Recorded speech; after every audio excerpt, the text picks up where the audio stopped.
এক গরম গ্রীষ্মের দুপুর। রোদ এতটাই জ্বলজ্বলে যেন মাটি ও গাছপালা সবকিছু আগুনে ঝলসে পড়ছে। চারপাশ শুকনো, আর জল খুঁজে পাওয়া খুব কঠিন। এক কাক সারাদিন ধরে জল খুঁজে বেড়াচ্ছিল। তার গলা শুকিয়ে গিয়েছিল আর সে খুব ক্লান্ত ছিল। হঠাৎ তার চোখ পড়ল রাস্তার ধারে এক পুরনো কলসের ওপর। কলসের তলায় সামান্য জল জমে আছে। কাক খুশি হয়ে কলসের দিকে উড়ে গেল, কিন্তু জল এতটাই নিচে ছিল যে তার ঠোক দিয়ে জল স্পর্শ করা সম্ভব হচ্ছিল না। কাক অনেক চেষ্টা করল, কিন্তু পানি তোলা যাচ্ছে না। সে কিছুক্ষণ থেমে ভাবতে লাগল।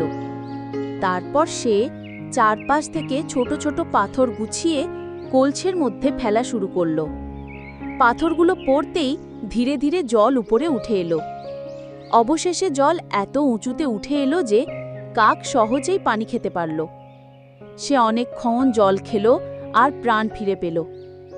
কাক খুশিতে আকাশের দিকে তাকিয়ে বলল, শক্তি না থাকলেও বুদ্ধি থাকলে যে কোনো সমস্যার সমাধান করা যায়।